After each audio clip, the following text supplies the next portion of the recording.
When the Beat Was Born chronicles the creation of hip-hop in a story that features unique characters who are passionate about music, about how music reflects the rhythms of their lives. Just as hip-hop had its beginnings and its passionate people, so does our Bluebonnet Award. I have received several requests for information about the history of the Bluebonnet Award. So today we are honoring Janelle Paris and Pat Wright for their vision and passion for children's literature.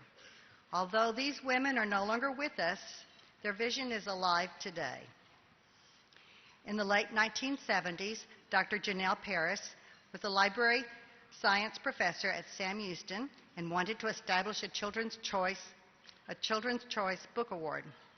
However, 2 years earlier, Cypress Fairbanks librarians, many of which were graduates of the School of Library Science at Sam Houston State, created their own Bluebonnet Award under the direction of Pat Wright. Well, they all got together. Dr. Paris went to TLA and Dr. Paris went to TLA and she worked with the Children's Roundtable, CRT, and with TASL, the Texas Association of School Librarians, to form a planning committee. The members of the committee are listed here. And we do have, to my knowledge, one member in our audience today. That's Julie Tadero, the current president-elect of the American Library Association. I don't think anyone else is here. Please let me know if I'm wrong.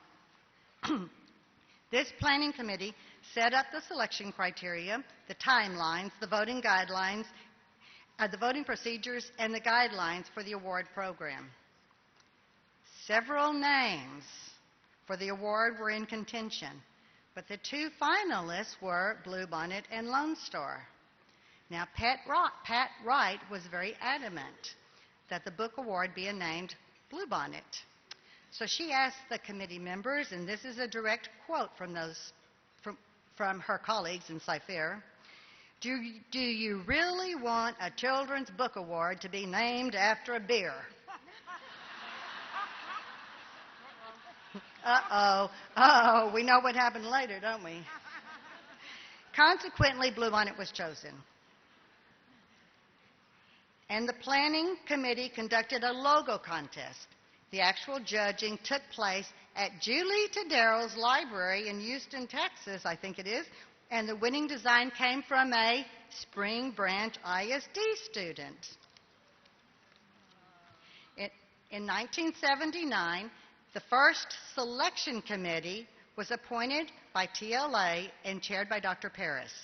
This committee developed the operating procedures and conducted the first vote. Now, I did go through the roster of the attendees, and I didn't see any of these people here. If you're here, you need to let me know. The Texas Library Association had their first Bluebonnet Award winner in 1981, Ramona and Her Father by Beverly Cleary. And I know I was going to ask a pop quiz question, but Laban Hill here blew it this morning with the kids.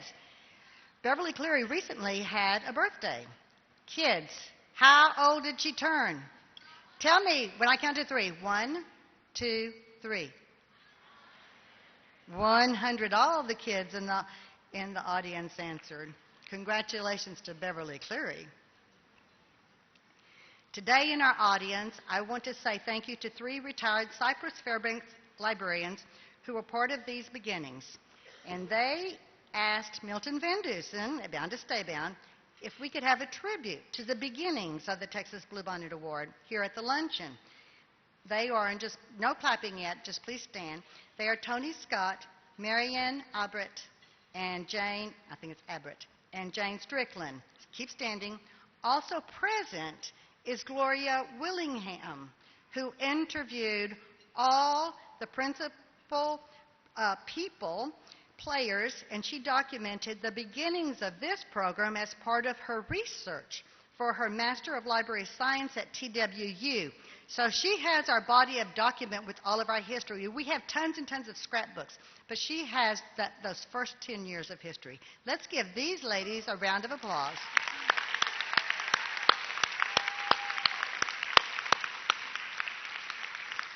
And Gloria Willingham did retire from Irving ISD. As my outgoing commitment to TLA and to the Texas Bluebonnet Award, I'm going to create a website honoring the history of the Texas Bluebonnet Award, which should be online next year at this time. And I have a lot of scrapbooks to go through. It will take a long time. And all of you previous members, I'm going to be emailing you for quotes and documentations and maybe some updated pictures. Finally, thank you to Dr. Janelle Paris for following your dream of creating a statewide Children's Choice Award. Let's give a big round of applause for our award.